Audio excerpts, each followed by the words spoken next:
Kryetaria e Kuvendit Josefina Topalli akuzon presidentin e Republikës Bamir Topi duke e quajtur pjesë e një celule anti-europiane. Në komentin për refuzimin e radhës që Bashkimi Evropian i bëri Shqipërisë, Topalli deklaron se fajtorët kryesor janë presidenti dhe lideri i opozitës Rama.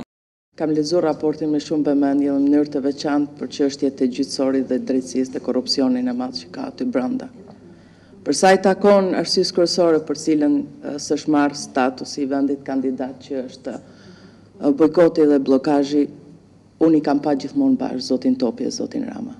Sipas kryetares së Kuvendit, bojkoti i opozitës i arriti qëllimit për të lënë jashtë dyerve të Bashkimit Evropian për të dytën herë rresht Shqipërinë.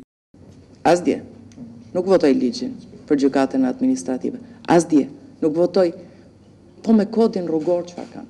Ne jemi këtu sepse ka pas një strategji për të arritur këtu. Dhe unë mendoj se ja ka dalë. Bojkoti ka arrit qëllimin. Bojkoti ja ka arrit qëllimin. Deklaratat e kryeparlamentare u bën në një konferencë të përbashkët për shtyp mes vendës presidentin e Bundestagut gjerman Eduard Oswald, ndërsa kreu i delegacionit gjerman theksoi se progres raporti i Komisionit Evropian për Shqipërinë do të shqyrtohet me vëmendje nga ligjvënësit në Bundestag.